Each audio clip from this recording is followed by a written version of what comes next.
Right. முகலாய பேரரசு. கடைசி என்ன பார்த்தோம்? டெல்லி சுல்தான்கள், டெல்லி சுல்தான்கள்லேருந்து பிரிஞ்ச விஜயநகர பாமினி பேரரசு பார்த்தோம். டெல்லி சுல்தான் எங்கே மட்டும் சுருங்கியிருந்தாங்க? டெல்லி, உத்தரப்பிரதேசம் அங்கே மட்டும். மற்ற இடம்லாம் டெல்லி சுல்தான்கிட்டருந்து எல்லாம் பிரிஞ்சு போயிட்டாங்க. டெல்லி சுல்தானில் கடைசி வம்சம் எது?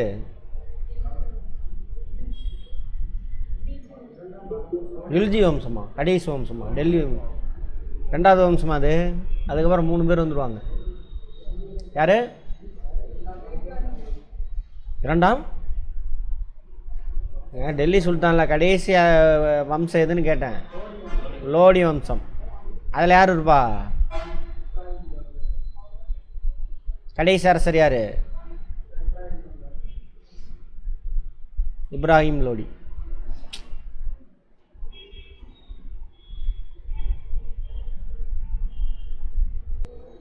கதை மாதிரி கவனிங்க. கேட்குற கேள்வியை உள் வாங்கிட்டு பதில் சொல்லுங்கள். சரியா? இப்ராஹிம் லோடி யார் தோக்கடிப்பா? பாபர். மத்திய ஆசியாவில் இருப்பார், வருவார். அவங்களே முகலாயர்னு சொல்கிறாங்க. 2 பரம்பரை. ஒன்று துருக்கி, தைமூர் அவங்க பரம்பரை.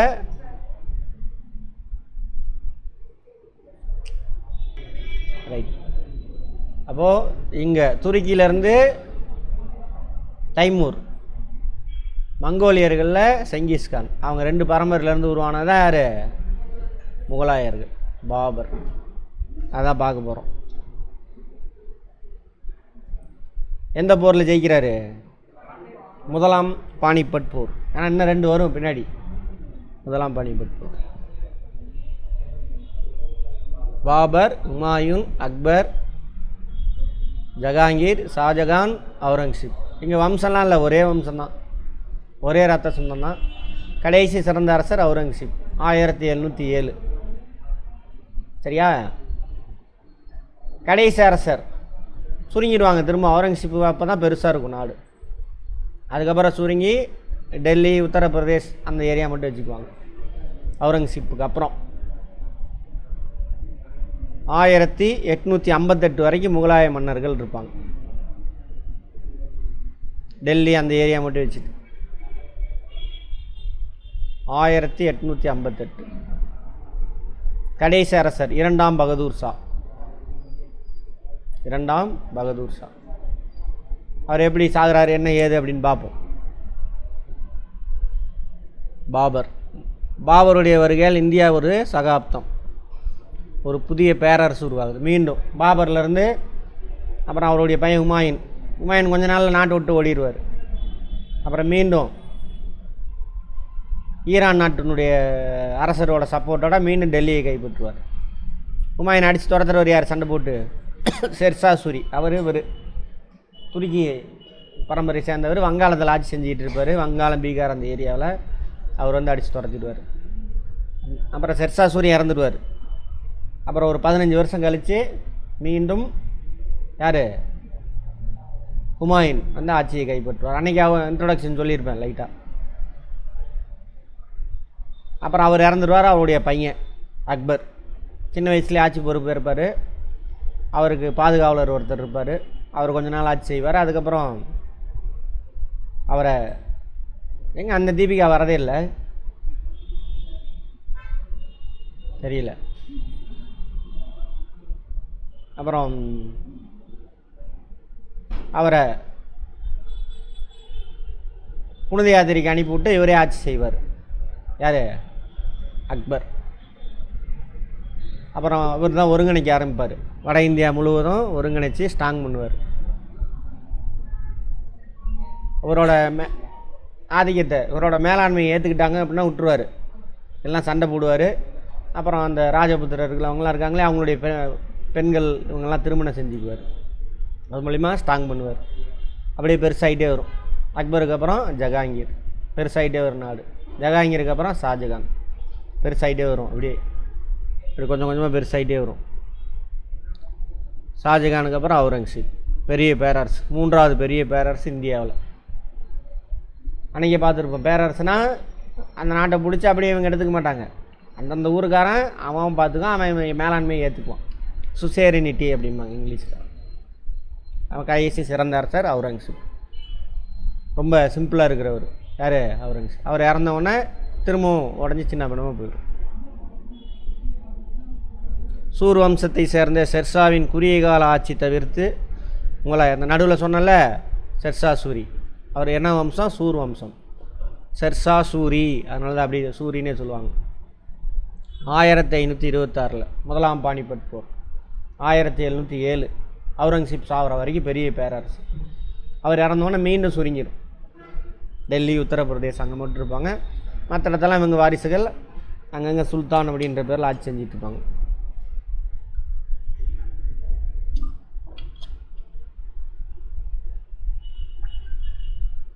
ஆசியா, ஐரோப்பா வரைக்கும் பரவி இருக்காம இந்த காலகட்டத்தில்.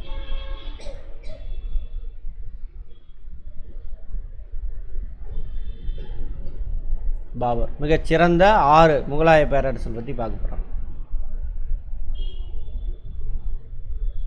கேட்பாங்க, ஆர்டரெல்லாம் கேட்பாங்க. இந்தியாவில் முகலாய பேரரசு நிறுவ ஜாகிருதீன் முகமது பாபர் அவரோட உண்மையான பெயர், முழு பெயர். முகல் என்னும் வார்த்தையை பாபரின் தந்தையாரிடமிருந்து கண்டறியலாம். தம் தந்தையார் வழியில் பாபர் தைமூர், தா அப்படின்னு வச்சுக்கோங்க, துருக்கி தைமூரோட கொள்ளு பேரன். தாய் வழியில் செங்கிஸ்கான்.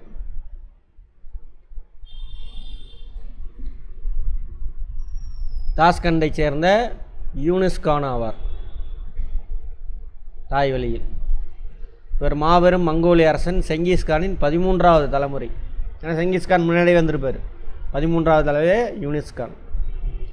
அவங்க மகளை தான் யார்? தைமூரோட பேரன் கல்யாணம் பண்ணிக்கிறாரு. அப்புறம் அவனுக்கு பிறக்கிறது தான் யார்? பாபர். 14 வயசில் பிறகு 1483 பிப்ரவரி 14 பிறக்கிறார்.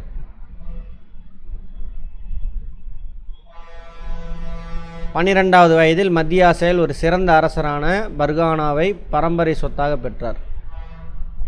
12 வயசில் அரசராக ராஜாவை மாறுறாரு.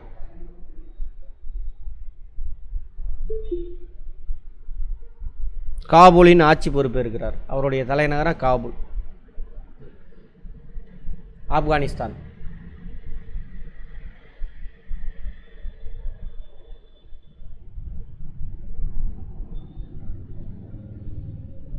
அடித்தளம் இவர் தான். அடித்தளம் போகிறாரு. உண்மையான முகலாய பேரரசு நிறுவியர்னு கேட்டால் யார்? அக்பர்.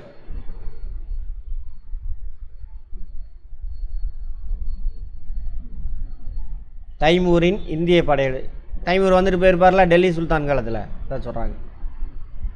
அதை படிக்கிறாரு, தெரிஞ்சுக்கிறார். சரி இந்தியாவுக்கு போகலாம் அப்படின்னு ஆசைப்படுறார். 1505 காபூலை கைப்பற்றார். அதே ஆண்டில் முதல் படையெடுப்பு கேட்பாங்க. இந்தியாவில் முதல் படையெடுப்பு 1505 காபூலை கைப்பற்றினோன்னே இந்தியானா எது? இப்போ உள்ள பாகிஸ்தான். ஃபஸ்ட்டு வந்து இந்த ஏரியாவில் கைப்பற்றுவார். 1526 தான் என்ன பண்ணுவார்? டெல்லியை கைப்பற்றுவார். அதான் முதலாம் பானிபட் போர். அங்கேருந்து இங்கே தான் காபூல், மத்திய ஆசியா அந்த பக்கம் பார்த்துக்கிறாரு. இல்லை நாடை பிடிச்சிருவானுங்க அங்கேருந்து வந்து. பஞ்சாபை கடந்து அவர் வரவில்லை. பஞ்சாப் வரைக்கும் தான், 20 நாள் வரைக்கும். 26 தான் என்ன பண்ணுறாரு? பஞ்சாபை கடந்து டெல்லி யார்? இப்ராஹிம் லோடி.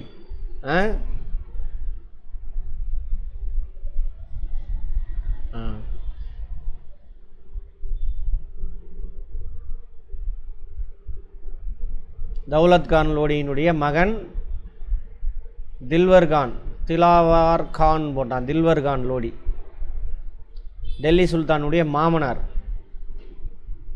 இப்ராஹிம் லோடி.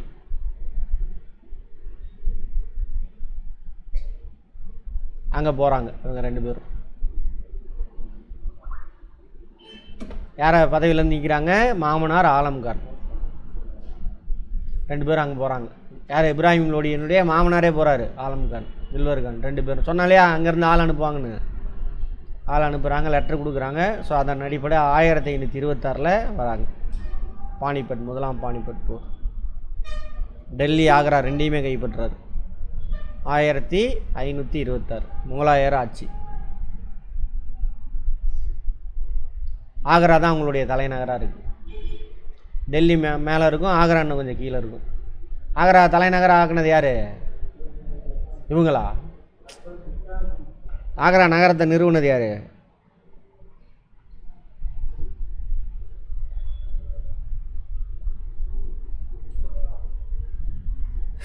டெல்லி சுல்தான்கள். அதில் சையது வம்சமாக லோடி வம்சமாக யாரோ உருவாக்குவாங்க. அப்போலேருந்து ஆக்ரா தலைநகரமாக மாறிடும்.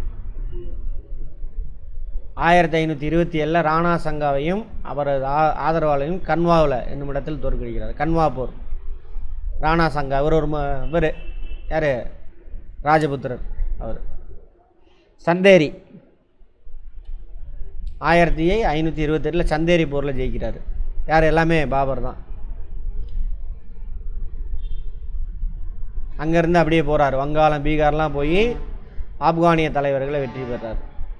எல்லாம் டெல்லி சுல்தான்கள் காலத்தில் ஆட்சிக்கு வந்தவங்க, அங்கேயே சுல்தானாக ஆட்சி செஞ்சுக்கிட்டு இருக்காங்க.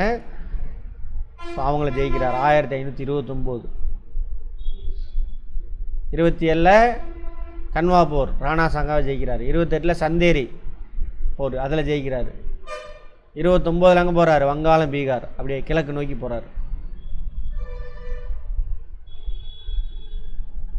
பீகார் வங்காளம் 29 ஜெயிக்கிறார். ஸ்ட்ராங் பண்ணுறார் எல்லாத்தையுமே. இங்கே யார் இருக்காங்க? அப்போ ஆப்கானியர்கள் ஆட்சி நடத்திட்டு இருக்காங்க. டெல்லி சுல்தான் கீழே இருந்தவங்க. 1530 இறந்துடுறாரு. 1526 வராரு. 30க்குள்ளே அவ்வளோ இடத்த ஜெயிக்கிறார். இப்போ வட இந்தியா ஃபுல்லாக கைப்பற்றுறாரு.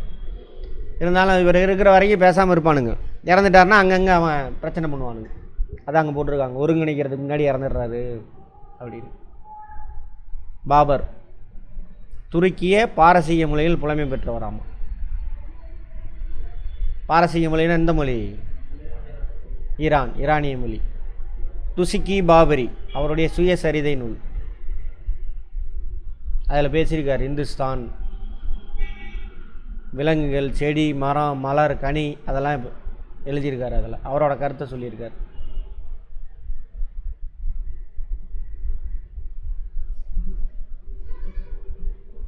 செங்கிஸ்கான் யார்? அவனுடைய மூத்த மகன் தான் ராஜா வரணும்னு அவசியம் இல்லை. செங்கிஸ்கான் அந்த முறையை கொண்டு வர்றாரு.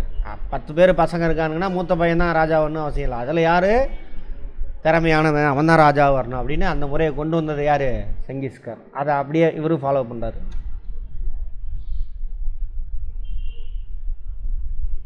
ஹுமாயூன் தம் வாரிசு அறிவிக்கிறார். மூத்த மகன் ஹுமாயூன் 1530 1040 வரைக்கும் 10 ஆண்டு. First spell. 2வது வந்து ஆட்சியை பிடிப்பார், இறந்துடுவார். அதுக்கப்புறம் அவங்களுடைய பையன் சின்ன வயசில், அவன் தான் யார்? அக்பர் செய்வான். நடுவில் ஒரு 15 வருஷம் போயிடுவார். ஓடி போய் வடமேற்கு இந்தியாவில் இந்த இடத்துல இருப்பார். இங்கே இருப்பார். இப்போ ஈரான் நாட்டு அரசரோட ஹெல்ப்போட வந்து மீண்டும் டெல்லியை கைப்பற்றார். 1555 ஒரு வருஷம்தான் இருப்பார், அப்புறம் இறந்துடுவார்.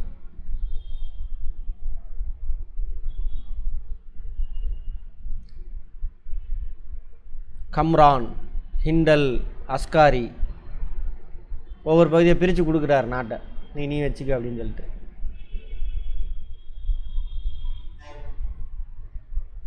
அவருடைய சகோதரர்கள்,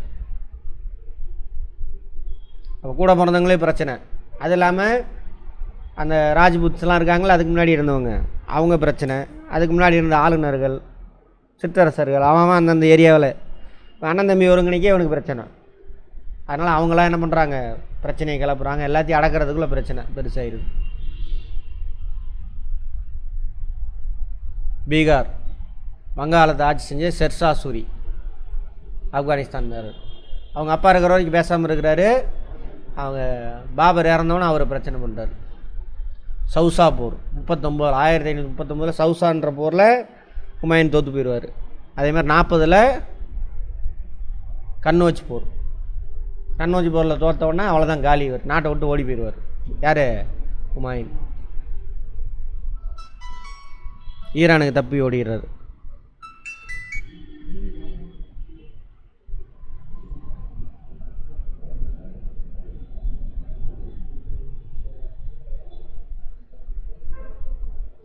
பாரசீக அரசர் சபாவிட் வம்சத்தை சேர்ந்த ஷா தாமஸ் அவரோட உதவியில் என்ன பண்ணுறார், 1555 டெல்லியை மீண்டும் கைப்பற்றுகிறார். யார் ஹெல்ப் பண்ணாங்கன்னு கேட்பாங்க. நூலகத்தில் படிச்சுட்டு இருக்கும்பொழுது தவறி விழுந்து இறந்துடுறார் 1556. மீண்டும் கைப்பற்றிடுறாரு. சரியா, ரைட். அதுக்கு நடுவில் அந்த ஒரு 5 வருஷம் டெல்லி எல்லாமே யார் கண்ட்ரோலுக்கு போயிடும், அந்த என்ன போர், கன்னௌஜ் போர் தானே கடைசியாக. கன்னௌஜ் போர் 1540. அதிலேருந்து ஒரு 5 வருஷம் ஒரு ஆட்சி செய்வார் டெல்லியும். சசாராம் பகுதியை ஆண்டு வந்த ஹசன் சூரி என்னும் ஆப்கானிய பிரிவு மகனாவர். பிரபுவின் மகன் ஹசன் சூரியோட பையன் அவர் ஷெர்ஷா சூரி. கேட்கலாம், எந்த பகுதி ஆட்சி செய்கிறாங்க? சசாரம், பீகாரில் இருக்கக்கூடிய சசாரம் படிக்கிறது. ஹுமாயூன் ஆட்சி இழந்துடுறாரு. எப்போ? 1540. ஷெர்ஷா ஆக்ராவில் சூர்வம்சத்து ஆட்சியத்தை தொடங்கி வைத்தார். சூர்வம்சம் ஷெர்ஷா சூரிய பீகார்லேருந்து வந்து அங்கே ஆட்சி பிடிக்கிறாங்க. அப்போ வட இந்தியா முழுதும் அவன் கண்ட்ரோலுக்கு வருது.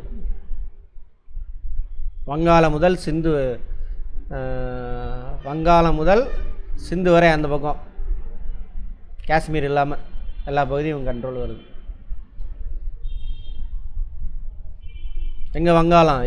இதிலேருந்து சிந்து நதி வரைக்கும். சிந்து நதி இங்கே ஓடும். மேப் எடுத்து பாருங்கள் ஃபுல்லாக. காஷ்மீரை தவிர எல்லாம் ஒரு கண்ட்ரோலுக்கு வந்துடும். ஷெர்ஷா 5 வருஷம் நல்லா தான் போயிட்டுருக்கோம். அவரோட ஆயுத கிடங்கில் பாம்பு வெடித்து இறந்து போயிடுவார். அதேமாதிரி சிறந்த நீதி நிர்வாகம் எல்லாம் சிறப்பாக இருக்கும். அந்த நவீன நாணயத்தை முதல்ல யார் அறிமுகப்படுத்தியிருப்பா? அவர் யார்? முகமது பின் துக்ளக். பட் அது ஃபெயில்யூர். மக்கள் எல்லாம் அடிக்க ஆரம்பிச்சிருவாங்க. அதை ஒரு ப்ராப்பராக இம்ப்ளிமெண்ட் பண்ணுவார். யார்? ஷெர்ஷா சூரி. அரசாங்கம் தான் வெளியிடணும் அப்படின்னு சொல்லிட்டு. சரியா? அதனால தான் அவர் என்னன்னு சொல்லுவாங்க, நவீன நாணய முறையின் தந்தை. நிறுவுதல். முகத்தல் அளவையும் தர அளவுப்படுத்தினார். முகத்தல் அளவுனா என்ன அர்த்தம்?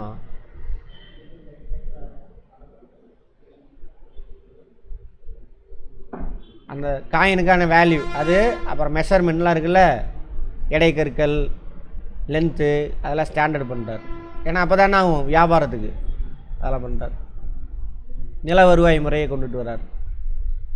ஷெர்ஷா சூரி ஒரு நல்ல நில வருவாய் முறையை கொண்டு வர்றாரு. இவரோட முறையை தான் பின்னாடி வந்து அக்பர் ஃபாலோ பண்ணுவார். அந்த அக்பர் முறையை தான் பின்னாடி சிவாஜி ஃபாலோ பண்ணுவார். நில வருவாய் முறையை கேட்பாங்க. அக்பர் யாரோட நில வருவாய் முறையை பின்பற்றினார்? ஷெர்ஷா சூரியோட. சரியா? ராஜா தோடர்மால்னு ஒருத்தர் இருப்பார். அவர் தான் அவருக்கு ஹெல்ப் பண்ணுவார். பார்ப்போம். அரியணை ஏறுதல் 56. அப்பா இறந்தவுடனே அக்பர் ஆட்சிக்கு வர்றார். 14 வயதில் வர்றார். அவங்க தாத்தா எத்தனை வயசில் வந்தார்? பாபர் 12 வயசில். அது மாதிரிலாம் கம்பேர் பண்ணி பார்த்துக்கோங்க. அவருடைய பாதுகாவலர் பேர் பைரம் கான். பகர ஆளுநர்னால் என்னென்னு பார்த்தோம், பொறுப்பில் இருப்பார். அதனால் பகர ஆளுநர் அப்படின்னு சொல்லிட்டு ஆட்சி புரிந்தார் அக்பர் சார்பில். சூர் வம்சத்தை சேர்ந்த ஹெமு எனும் தளபதி. சூர்யார் ஷெர்ஷா சூரி பீகார் வங்காளத்தில் இருக்கிறான். அவன் எதிர்ப்பு தெரிவிக்கிறான். 56 கைப்பற்றிக்கிறார்.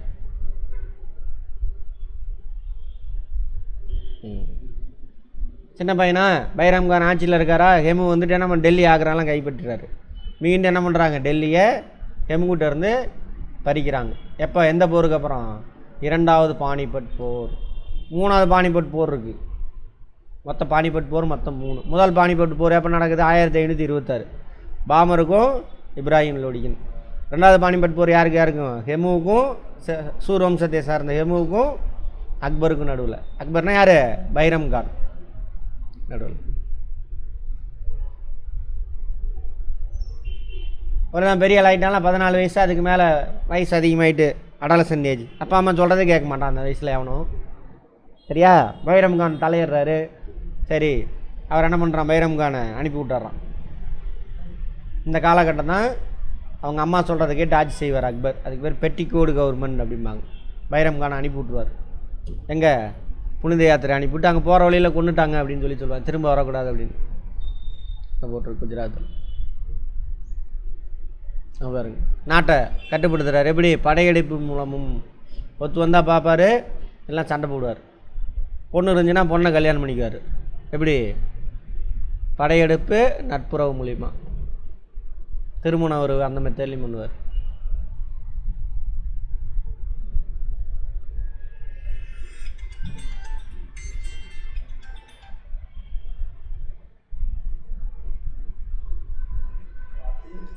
நம்ம கிளாஸில் இருக்குன்னு சொல்லி பெண் ஆட்சியாளர்கள் மீது படையெடுப்பு.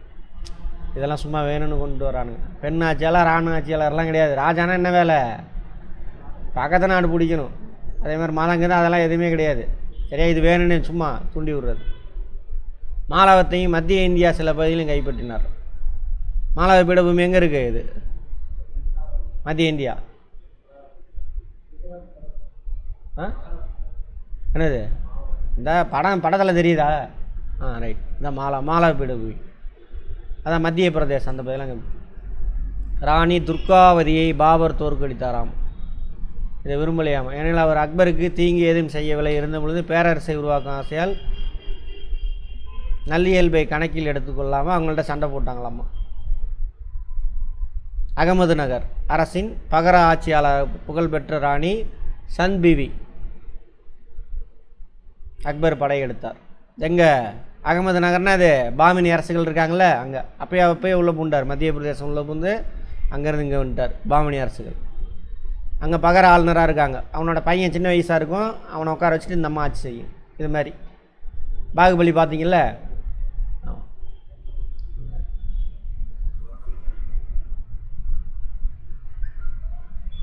அந்த அம்மா ரொம்ப வீரத்தோடு சண்டை போட்டிருக்கு. அதனால் அவங்க கூட அமைதி உடன்படிக்கை போட்டு சண்டை போடாமல் வச்சுக்கிறார். அகமது நகர். அடுத்தது ஹால்டிகாட் போர். மேவார் அரசரான ராணா உதய் சிங்கை அக்பர் தோற்கடித்தார். மேவார்னா ஒன்றும் கிடையாது, மத்திய பிரதேஷ், ராஜஸ்தான் அந்த ஏரியா. மாலாவத்தை தான் முன்னாடி கைப்பற்றியாச்சே இந்த ஏரியாலாம். இந்த இடம் மேவார். உதய் சிங், ராணா உதய் சிங்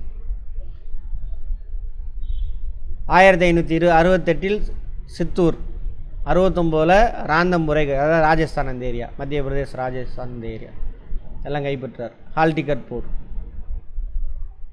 1576 76 தான் ஹால்டிகட் போர் நடக்குது. நோட் பண்ணிக்கோங்க.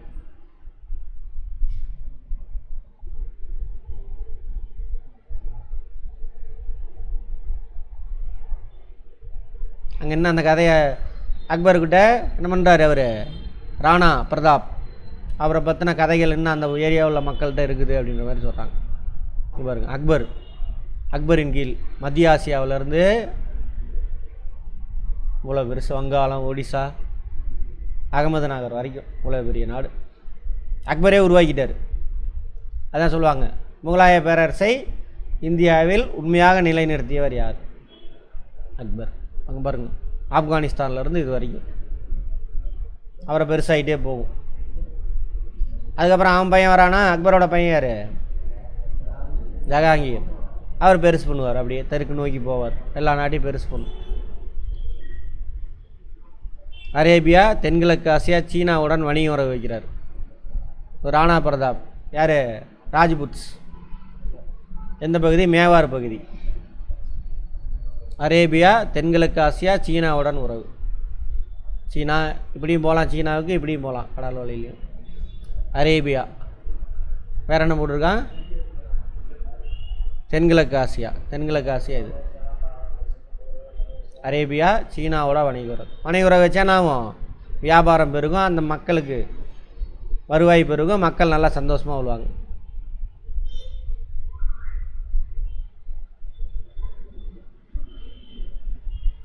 சரியா? அப்பையிலேருந்து குஜராத் இங்கே இருக்கா, குஜராத்தை கைப்பற்றிட்டார். அப்போ அரேபியர் கூட ஐரோப்பா கூடவும் வணிக தொடர்பு கொள்றதுக்கு அக்பருக்கு உதவியாக இருக்குது. கேட்பாங்க, இதெல்லாம் சும்மா புரிஞ்சுக்கிட்டுனாவே போதும். கிழக்கே வங்காளம், பீகார், ஒடிசா, தென்கிழக்கு ஆசியாவுடன் எல்லாம் மேப் வச்சுருந்தா போதும். வங்காளத்தை கைப்பற்றியாச்சா, அப்போ தென்கிழக்கு ஆசியாவோட தொடர்பு. ஒரிசாவும் அவர் கண்ட்ரோலுக்கு வருது. இப்போ வியாபாரம் பெருகுது.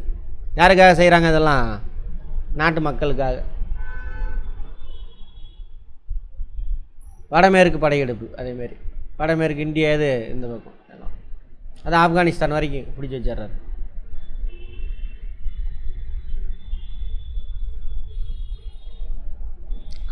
காண்டகார், காஷ்மீர், காபூல். காண்டகார்லாம் இதான் இங்கே, காஷ்மீர், காபூல் எல்லாம் வடமேற்கு இந்தியா. இந்த மேப் பார்த்தோம்ல, அது அக்பரே பிடிச்சி வச்சார். பீரார், காண்டேஸ், அகமது நகர் எந்த பகுதி? தக்கான பகுதி. தக்கான பகுதினா அது விந்தியா சாத்புராய்க்கு இந்த பக்கம் இருக்கக்கூடிய இந்த பகுதி. இங்கே யார் இருப்பாங்க? பாமினி அரசர்கள். அவங்கெல்லாம் பிடிச்சிக்கிறார். அக்பரே பிடிச்சிட்டாரு. மேப்பை ஃபுல்லாக மனசில் வச்சு பார்த்துட்டு வாங்க. வடக்கே காஷ்மீர், தெற்கே கோதாவரி வரைக்கும் அவரோட பகுதி. அப்படியாப்பா. மேற்கே காண்டகார், கிழக்கே வங்காளம் வரைக்கும். அந்த மேப் பார்த்தோம்ல,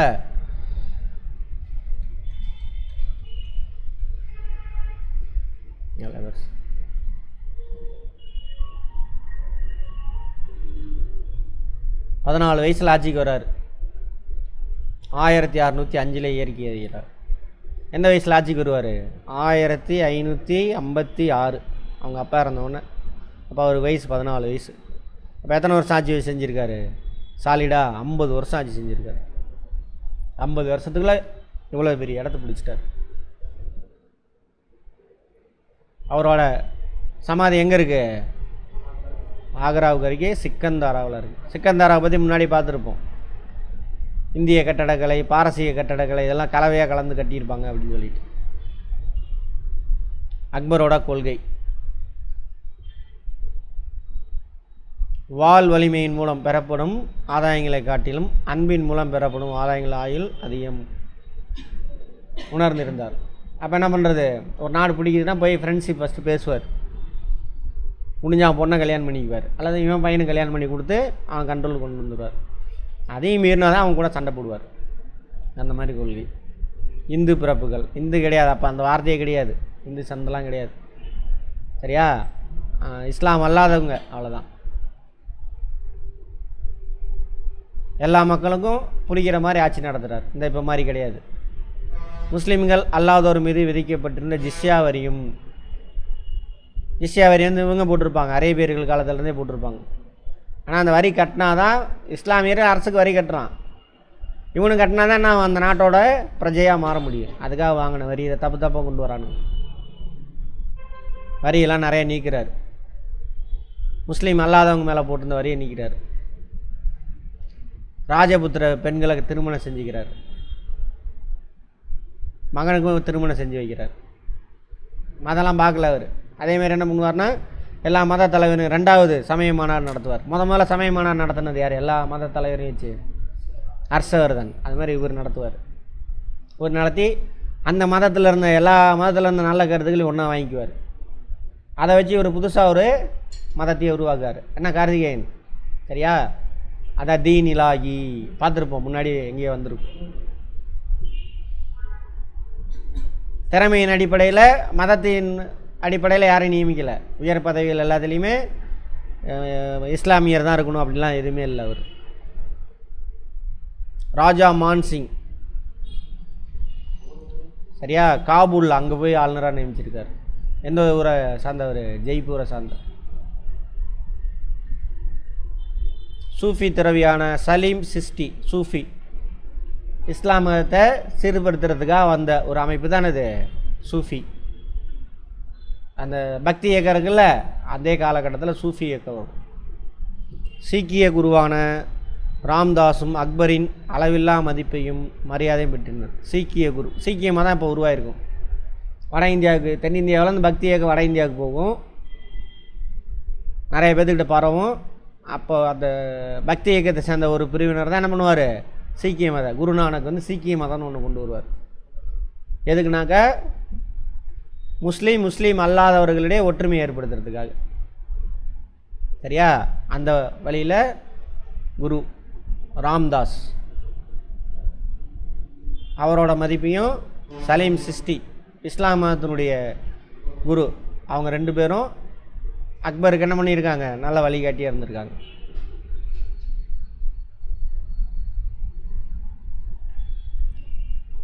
ஹர்மிந்தார் சாகிப் அப்படின்னு ஒருத்தர், அவருக்கான கல்லறை அங்கே இருக்குது. அந்த இடத்த யார் கொடுத்துருக்காங்க, ராஜஸ்தானில் குரு ராம்தாஸுக்கு கொடுத்துருக்காரு. குரு ராம்தாஸ்னால் யார், சீக்கிய குரு. ஹர்மிந்தர் சாகிப் அப்படிங்கிறது அந்த சூஃபி துறவியாக இருப்பார், அவருக்கு அங்கே கட்டியிருக்காங்க கல்லறை.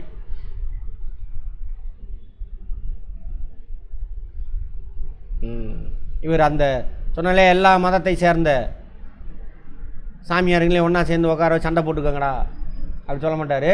ஏன்னா சாமியாருங்க சேர்ந்தா சண்டை தான் போட்டுக்குவானுங்க, இந்த வெறி பிடிச்ச நாய் மாரி. சரியா?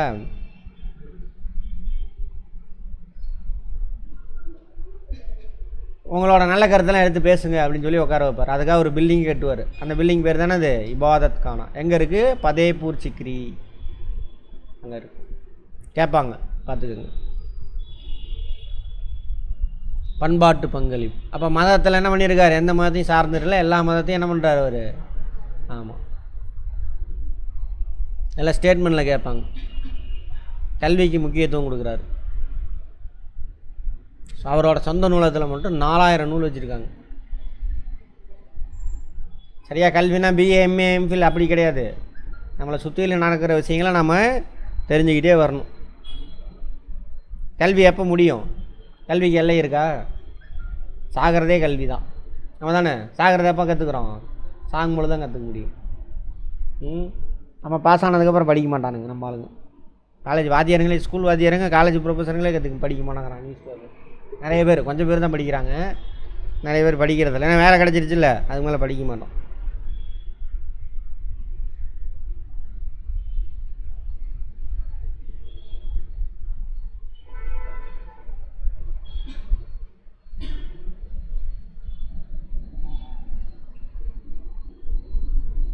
அதனால் நூலகம் வச்சுருந்துருக்காரு.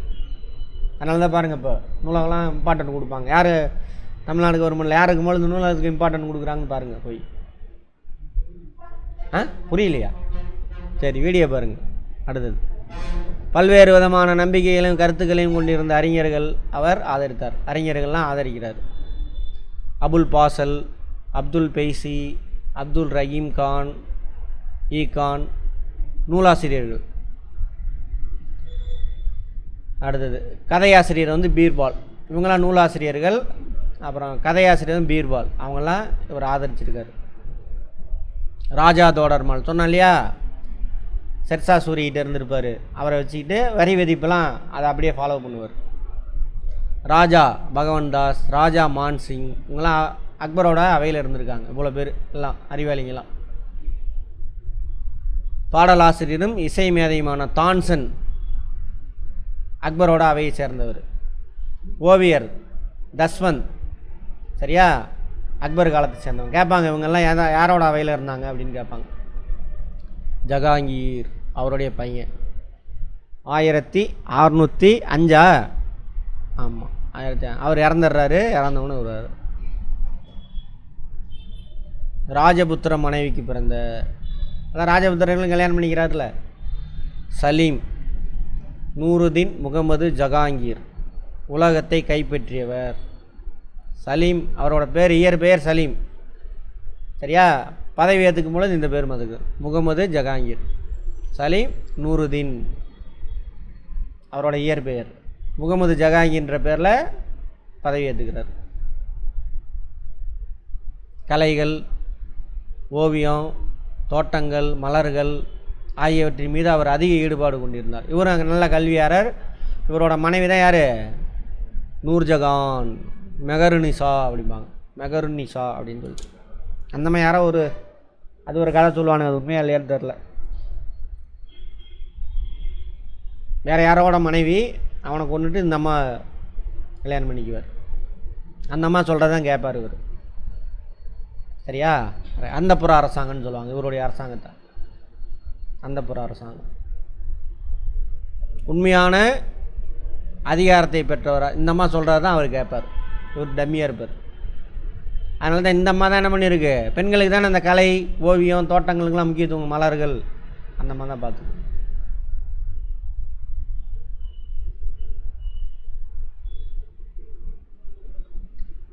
அக்பர் காலத்தில் சமய சகிப்புத்தன்மை ஜஹாங்கீர் காலத்தில் தொடருது. அப்படி எல்லா மதத்தையும் ஈக்குவலாக பார்க்குறாங்க. குஸ்ரு அவருடைய பையன் அப்பாவை ஆட்சியை வந்து கவிச்சிட்டு நம்ம ஆட்சியில் உட்காரலான்னு சொல்லிட்டு அவன் ட்ரை பண்ணுவான். அதுக்கு வந்துட்டு சீக்கிய தலைவர் அர்ஜுன் சிங் அவர் சப்போர்ட் பண்ணுவார். யாருக்கு? குஸ்ருவுக்கு. யார் குஸ்ரு? ஜஹாங்கீரோட பையன். பார்ப்பார், நமக்கே துரோகம் பண்ணுற இடம் தூக்கி அவரை தூக்கில் போட்டுருவார். கேட்பாங்க இதெல்லாம் கேள்வி. அப்போது முகலாயர்களும் சீக்கியருக்கு நடையே ஒரு மோதல் ஏற்படும். ஏன்னா மத குரு, அவங்க மத குருவை தூக்கில் போட்டாங்க. ஏன்னா என்ன அயோக்கியத்தனம் பண்ணாலும் மத குருவை தொட்டாக்கா ஒன்று அந்த மதத்தினருக்கு கோவம் வந்துடும். இப்போ வரைக்கும் நம்ம தானே? ஆமாம். அதனால் கோவம் வந்துடும். அப்போ கேட்பாங்க, எப்போ முதல்ல சீக்கியர்களும் முகலாயர்களுடைய மோதல் ஏற்பட்டது அப்படின்னு கேட்பாங்க. யார் காலத்தில்? ஜஹாங்கீர்கள். தான் பழைய கேள்வி டிஎன்பிசியில் கேட்டிருக்காங்க. இனிமேல் ஒரு கொஸ்டின் அண்ட் ஆன்சர் புக்கு வாங்கிட்டு அதை மனப்பாடம் பண்ணிகிட்டு இருக்காது. இதெல்லாம் புரிஞ்சு படிங்க, கொஸ்டின் எப்படி வேணாலும் வரும்.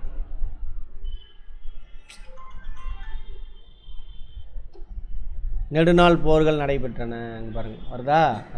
இதன் காரணமாக ஆப்கானிஸ்தான், பாரசீகம், மத்திய ஆசியா ஆகிய பகுதிகளுக்கான வணிக பாதைகள் மீதான தங்கள் கட்டுப்பாட்டை முகலாய இலக்க நேர்ந்தது. ஏன்? சீக்கியர்கள் எங்கே? பஞ்சாபு. இந்த இடம் பஞ்சாபில் தான் சீக்கியர்கள் தான் இருப்பாங்க. அப்போ இந்த பக்கம் என்ன வணிக தொடர்பு இல்லைன்னா அது கட் ஆகுது. அவங்க விட மாட்டாங்கிறாங்க பஞ்சாப்காரங்க. அவங்க உருவ போட்டு தள்ளிட்டார்ல, அதனால். காண்டகாரை முகலாய இழந்து வடமேற்கு இருந்து வரும் படையெடுப்புகளில் இந்தியாவை திறந்து வைத்தது போன்றதாகியது. காந்தகார் அங்கே ஆப்கானிஸ்தான் அதுவும் இழந்துட்டாங்க. ஏன்னா பஞ்சாப் பிரச்சனைனால பஞ்சாப் தாண்டி தானே போகணும், அதனால் அதை இழந்துட்டாங்க. ஸோ அங்கே பிரச்சனை வருது. இதெல்லாம் என்னது? அந்த குரு கோவிந்த் சிங், யார் அவர் பேர் என்ன? அர்ஜுன் சிங். அவர் தூக்கில். அகமது நகர் எங்கே? தக்காணத்தில். அது அவருடைய ஆட்சி முழுவதும் பிரச்சனைக்குள்ளதாக இருந்தது. தக்காணத்தில் இந்த ஏரியாவில் அகமது நகர். ஏன்னா இங்கே விந்தியா சாத்புரா மலை, அப்புறம் இந்த என்ன பள்ளத்தாக்கு பட்டம், சம்பல் பள்ளத்தாக்கு அன்றைக்கே படத்தில் காமிச்சிடும், பயங்கர மோசமாக. அதை கடந்து வந்து இதை காப்பாற்றணும். அதனால் பிரச்சனையாகவே இருந்திருக்கு.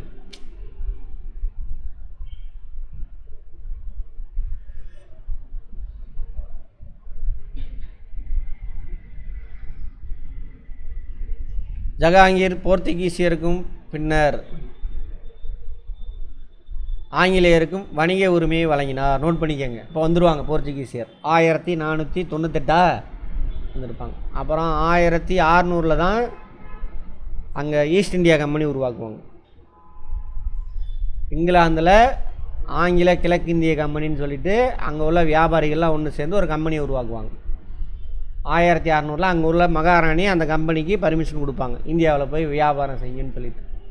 அப்புறம் அவங்க ஃபஸ்ட்டு ஒரு தடவை வருவாங்க. ஜஹாங்கீர் வந்துட்டு இந்த போர்ச்சுகீசியர் இருக்காங்களே அவங்கள கூட சப்போர்ட் வச்சுருக்க போர்ச்சுகீசியர் கொடுக்க விட மாட்டான் வியாபாரம் செய்ய. அப்புறம் 1614 பர்மிஷன் கொடுத்துருவார், வியாபாரம் செஞ்சுக்கோங்க ஈஸ்ட் இந்தியா கம்பெனி அப்படின்னு சொல்லிட்டு. அதுக்கு முன்னாடி 1498 யார் வந்துடுவா? போர்ச்சுகீசியர் இந்தியா முழுவதும் வியாபாரம் செஞ்சுக்கிட்டு இருப்பாங்க. ஒரு 100 வருஷத்துக்கு ஐரோப்பியர்கள் யாரும் வரமாட்டாங்க.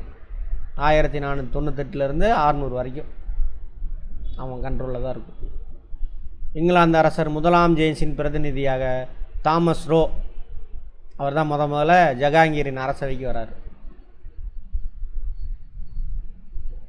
அனுமதி பெற்றோன்னே சூரத்தில் முதல் தளம் கேட்பாங்க. ஆங்கிலேயனுடைய முதல் வியாபார தளம், வர்த்தக தளம், ட்ரேடு சென்டர் அப்படிம்பாங்க. ஃபேக்ட்ரின்னு சொல்லுவாங்க பழைய பேர். ஃபேக்ட்ரினா பொருள் ப்ரொடக்ஷன் பண்ணுற இடம். பொருள்லாம் ப்ரொடக்ஷன் பண்ண மாட்டாங்க. ட்ரேடு சென்டர் பெரும்பாலும் அவங்களோட ட்ரேடு சென்டர்லாம் கடற்கரை ஓரம் தான் இருக்கும். ஏன்னா இங்கே உள்ள பொருளெல்லாம் ரா மெட்டீரியல்லாம் பர்ச்சேஸ் பண்ணி கொண்டு வந்து இங்கே வச்சுக்குவாங்க. அங்கேருந்து கப்பல் வரும். கப்பலில் அவன் நாட்டு பொருள்லாம் இங்கே இறக்குமதி பண்ணி வச்சுட்டு இங்கே உள்ள பொருளை ஏற்றுமதி பண்ணிட்டு போகிறது கரெக்டாக இருக்கும். அது மாதிரி சூரத் குஜராத் இருக்குல்ல, அங்கே தான் முதல் வாணிப ஸ்தலம். யாரோடது? இங்கே ஆங்கிலேயர்கள் கேட்பாங்க ஒவ்வொன்றும் கேள்வி. அதே மாதிரி யாரோட இங்கிலாந்துக்கு வியாபாரம் செய்கிறதுக்கு ஜஹாங்கீர்கிட்ட பர்மிஷன் வாங்குறதுக்கு எந்த ராஜா தூதுவராக அனுப்புனாங்க? முதலாம் ஜேம்ஸ். அவரோட பிரதிநிதி யார்? தாமஸ் மன்ரோ அப்படிம்பாங்க. சரி. நூர்ஜஹான் யாரோட மனைவி? ஜஹாங்கீரோட மனைவி. அடுத்து ஷாஜகான். 1627 1658 வருஷமும் கேட்பாங்க, பார்த்துக்கோங்க.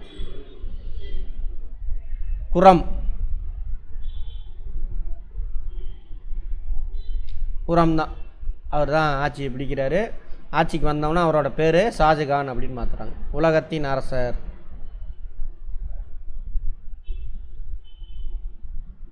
அகமது நகர் எங்கள் தக்காணத்தில். பிஜப்பூர், கோல்கொண்டா சொன்னால யாரெல்லாம் இங்கே தக்கானது அங்கேருந்து சண்டை போடுறதுக்கு வரானோ அவன்லாம் தான் ராஜாவை மாறிடுவான். ஷாஜகானும் வராரு. அகமது நகர், பிஜப்பூர் இதெல்லாம். சில மராத்திய போர் தளபதிகள், குறிப்பாக ஷாஜி பான்ஸ்லே, சிவாஜியோட தந்தை, தக்கான அரசர்கள் பணியில் சேர்ந்தனர். மராத்தியர்கள் அப்போ தான் தக்கான அரசர் இருக்கால, பாமினி அரசர்கள் அங்கே பணியில் சேர்றாங்க.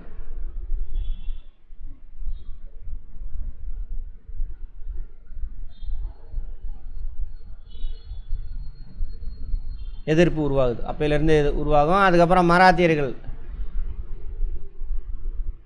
தனியாக ஆட்சி செய்வாங்க அங்கே அந்த தக்கான பகுதியெலாம் பிடிச்சி.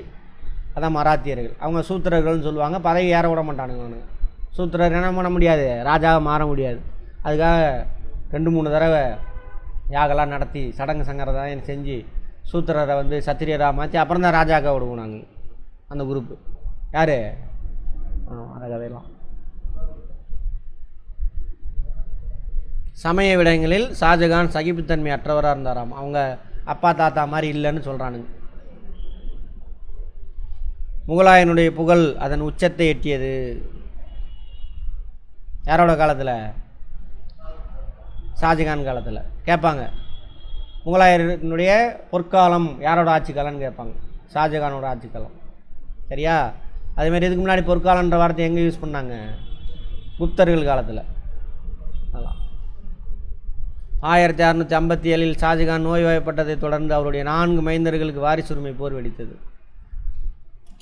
கடைசி பையன் 3 சகோதரர்களான தாரா, சூஜா, முரத் அவங்களெல்லாம் கொண்டுட்டு அவுரங்கசீப் வெற்றி பெற்று ஒரு ஆட்சிக்கு வருவார். அவுரங்கசீப்பும் அந்த தேவகிரி இருக்குல்ல, அகமது நகர், அங்கே வந்துட்டு போயிருப்பார். அங்கே ஜெயிச்சிருப்பார். அவர் தான்.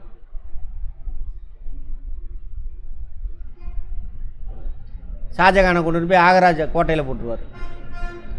ஷாபர்ஜ் அரண்மனையில் கழிக்கிறார். ஆக்ராவில் அங்கே ஒரு செங்கோட்டை இருக்கும். அங்கே கொண்டு போய் அவரை போய் வீட்டு சிறையில் வச்சுடுவார். ஷாஜகான் கட்டினதா இது? ஆமாம். தாஜ்மஹால் அங்கே இருக்குது. யமுனை நதி கரையில் தான் இருக்கும். இது டெல்லி செங்கோட்டை, இது ஆக்ரா செங்கோட்டை. டெல்லி செங்கோட்டையை கட்டினவர் இவர் ஷாஜகான் தான். வரும் பின்னாடி வரும், எல்லாமே வரும். பார்ப்போம். அங்கேருந்து பார்த்தோம்னா தாஜ்மஹால் தெரியும். ஒரு 4-5 கிலோமீட்டரில் அதே யமுனை நதிக்கரையில் அங்கே இன்னும் கொஞ்சம் தூரத்தில் இருக்கும். இங்கேருந்து பார்த்தா தாஜ்மஹால் தெரியும். தாஜ்மஹால் கட்டினது யார்? ஷாஜகான் தான். பயங்கர ஆடம்பரமாக இருக்கும், சூப்பராக இருக்கும். எங்கே சிறையில் அடைக்கிறது அப்பா அப்படின்னு கேட்பாராம்மா அவுரங்கசீப் அப்பாவை, ஷாஜகானை. நான் அதை கடைசி வரைக்கும் தாஜ்மஹாலை பார்த்துட்டே சாகணுன்னோன்னா அங்கே கொண்டு போய் ஆக்ரா கோட்டையில் அடைச்சி வச்சு போகிறான் அவுரங்கசீப். கடைசி அரசர், கடைசி சிறந்த அரசர். கடைசி அரசனா 2ஆம் பகதூர் ஷா. ஆலம்கீர் எனும் பட்டத்தை சூட்டி கொண்டார். அவுரங்கசீப்பினுடைய பட்ட பேர் என்னது? ஆலம்கீர். என்ன அர்த்தம்? உலகை கைப்பற்றியவர். இதுக்கு என்னது? உலகத்தின் அரசர் ஷாஜகான்னாக்கா. அதேமாதிரி அவுரங்கசீப்புக்கு என்ன பேர்? உலகை வென்றவரா? உலகத்தை கைப்பற்றியவர் ஜஹாங்கீர். கைப்பற்றியவர். இவர் யார்? அரசன். இவர் வந்துட்டு இவன் அதே மாதிரி உலகத்தை கைப்பற்றியவர் தானா? ரைட், ஆலமியர். கலைகள் மீது ஆர்வம் கொண்டவராகவோ, கட்டிடக்கலை அதில் ஆர்வம் கொண்டவராக இல்லை. இவர் இஸ்லாம் மதம் என்ன சொல்லுதோ அதை ஃபாலோ பண்ணுவார். எளிமையாக இருக்கணும், மக்களுக்காக சேவை செய்யணும் அப்படின்னு இருப்பார். இதான் சொன்ன இல்லையா, அவர் சாப்பாட்டுக்கு கூட வரி பணத்திலேருந்து எடுக்க மாட்டார். அவர் குல்லா நெஞ்சு விற்கிறது, மேனுஸ்கிரிப்டும்பாங்க, பைபிள்ன்ற குரானை எழுதி விற்கிறது, அதில் வந்த பணத்தை வச்சு தான் வாழ்வார். ரொம்ப எளிமையானவர். அவங்க அப்பா ஆடம்பரமாக பண்ணியிருப்பார்ல, தங்கங்கெல்லாம் உருக்கி பெயின்லாம் அடித்து வச்சுருப்பார். அதெல்லாம் சுரண்டி எடுத்துகிட்டு வந்து கஜானாவில் சேர்த்தி மக்களுக்கு செலவு பண்ணுவார். யார்? அவுரங்கசீப். ஜிஸ்யா வரி போடுறாரு. இதுபடி ஜிஸ்யா வரினா தப்பு கிடையாது, வரி கட்டினா தான் அவன் மக்களோட நாட்டோட பிரஜையாக மாறுவான் அப்படிங்கிறதுக்காக. 58லேருந்து 1681 இடைப்பட்ட காலத்தில் வட இந்தியாவில் இருந்தால் பண்டேலர்கள், சீக்கியர்கள், ஜாட்டுகள், சாத்மினார்கள் அவங்களோட கழகத்தெல்லாம் அடக்குறாரு. ஏன்னா அவங்களாம் பதவியிலேருந்து தூக்கிட்டாரா என்னன்னு தெரில. முழுமையாக தெலுங்கு பாருங்க, பெரிய பேரரசு. யார் காலத்தில்? அவுரங்கசீப் காலத்தில் பயங்கரமான பெரிய பேரரசு. காமரூபம்னா அஸ்ஸாமையும் கைப்பற்றுறார். அகோம் அரசுடன் போர் எடுப்ப காணமாயிருச்சு. அகோம் அரசர் காமரூபத்தில் அவுரங்கசீப் காலத்தில் இருந்த அரசர் யாருன்னு கேட்கலாம். ஆக்கோமா? ரைட். ஆனால் ஜெயிக்கல, அஸ்ஸாமை ஜெயிக்கலையாமா. ராஜபுத்திரர் மற்றும் மராத்தியருடன் கொண்டிருந்த உறவு. அவுரங்கசீப் ராஜபுத்திரர்கள் மீது கொண்டிருந்த பகைமை. அப்போ அவங்களாம் சண்டைக்கு எழுவாங்க.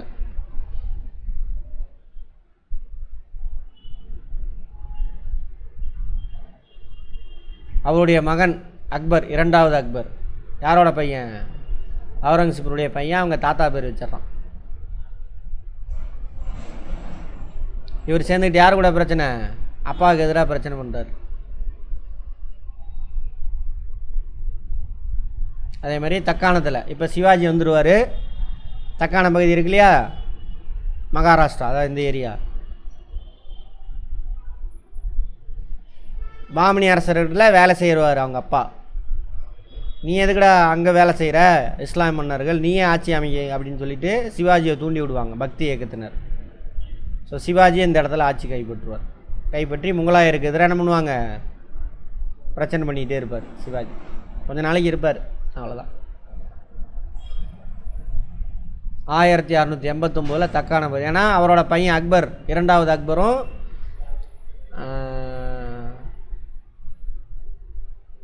சிவாஜியோட பையன் சாம்பாஜி, அவங்க 2 பேரும் அக்ரிமெண்ட் போட்டுக்குவாங்க. ஸோ அதை அடக்கிறதுக்காக அங்கே போகிறார். விஜயபூர், கோல்கொண்டா அரசுகளை பணிய வைத்தார். யார்? தக்காணத்தில் அவுரங்கசீப். சிவாஜி தனியாக நாடு உருவாக்கிக்கிட்டார். 1674 சிவாஜி அவரை நான் தான் ராஜான்னு அந்த ஏரியாவுக்கு, தக்கான பகுதியில், இந்த ஏரியாவில், அது அந்த வெள்ளையாக போட்டிருக்கும் பாருங்கள் மேப்பில் கூட, அந்த பகுதி மட்டும். இது அக்பர் உருவாக்குனது. இது மராத்திய பகுதி. விஜயபூர் இதெல்லாம் அவர் கண்ட்ரோல் கொண்டு வந்தார். இந்த பகுதி மட்டும் மராத்தியர், சிவாஜி கண்ட்ரோலில் இருக்கும். சிவாஜி எப்போ பதவிக்கு வர்றார்? 1674. தென்மேற்கில் சிவாஜியின் எழுச்சியை அவுரங்கசீப்பால் தடுக்க இயலவில்லை. சிவாஜியின் மைந்தர் பட்டத்திலவர் சாம்பாஜியை கைது செய்து சித்திரவதை செய்து கொள்ள முடிந்தது. கைது செஞ்சு கொண்டு வந்து இங்கே ஜெயிலில் அடைச்சிடுவார். சிவாஜி இறந்துடுவார். இறந்தவுடனே அவனோட பையனை கைது பண்ணி கொண்டுட்டு வந்து சிறையில் அடைச்சிடுவார். சாம்பாஜி அங்கே சிறையில் இறந்துடுவார். அப்புறம் சாம்பாஜியோட பையன் அவனோட பையன் 2 பேரும் தூக்கிட்டு வந்து சிறையில் அடைச்சிடுவார். யார்? அவுரங்கசீப். சாம்பாஜி சிறையிலே இறந்துடுவார். அப்புறம் அவனுடைய பையன் ரிலீஸ் ஆகி மீண்டும் போவான். போய் மராத்திய ராஜாவை கேட்பான், அங்கே ஒரு கலவரம் நடக்காதெல்லாம் பேசுவான்.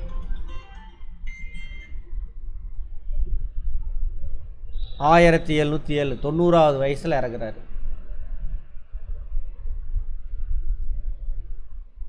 தக்காணத்திலே தங்கியிருப்பார். அங்கே தான் இறந்துடுவார். அங்கே தான் அவருடைய சமாதி இருக்குது.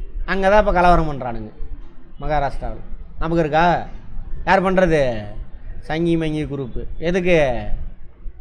எச்ச ஓட்டு பிறக்கிறதுக்கு. ஆமாம், மக்களை தூண்டி விட்டு ஒரு கலவரத்தை உண்டு பண்ணி நான் தான் உனக்கு பாதுகாவலரா அப்படின்னு சொல்லி ஓட்டு பொறுக்கி ஆட்சிக்கு வர்றது. ஆட்சிக்கு வந்தவொடனே என்ன பண்ணுறது? போ, அவன் ஜாதி தொழிலுக்கு போ, படிக்காத எல்லாரும் அப்படின்னு சொல்கிறது. அது தெரியாத மக்கள் நான் அதில் போய் உட்காந்துட்டு இருக்காங்க. முட்டாப்பயிலுங்க தூண்டி விடுறேன், அவனும் வெளியில் வரமாட்டான் ரோட்டுக்கு. சரியா? அந்த கீழே இருக்கிறீங்களே கடவுளை நம்பிக்கிட்டு இருக்காங்களா, பிசி எம்பிசி எஸ்சி எஸ்டி, அதில் பாவம் பதவிக்கு அவங்க அறிவு இல்லாமல் பணத்துக்காக சுற்றிக்கிட்டு இருப்பானுங்க. அவனுங்களுக்கு காசு கொடுத்து வேலைக்கு வாங்கி அவனுங்களை அடிப்பி விடுறது. இவன் ஏசிலேயே உட்காந்துக்குவான். யார் ஆதிக்கம் செலுத்துன்னு நினைக்கிறான் அவன் ஏசிலேயே உட்காந்துக்குவான். சரியா? இந்த தமிழ்நாட்டிலே அதான் நடக்குது, நடக்க போகுது, நடந்துக்கிட்டு இருக்கு. அவுரங்கசீப்பின் ஆட்சியின் இறுதி காலகட்டத்தில் ஆங்கிலேயர்கள் மதராஸ், கல்கத்தா, பம்பாய் ஆகிய இடங்களில் தங்கள் வணிக மையங்கள் வலுவாக நிறுவினர். 1707 ஸ்ட்ராங் ஆயிடுவாங்க. யார்? ஆங்கிலேயர்கள். இது பம்பாய் இந்த ஏரியாவில், மதராஸ் இங்கே, கொல்கத்தாவில் 1707 கடற்கரை ஓரத்தில் தான் வச்சுருப்பாங்க. பிரெஞ்சுக்காரர் தங்கள் முதன்மை வணிக மையத்தை பாண்டிச்சேரியில் நிறுவினர்.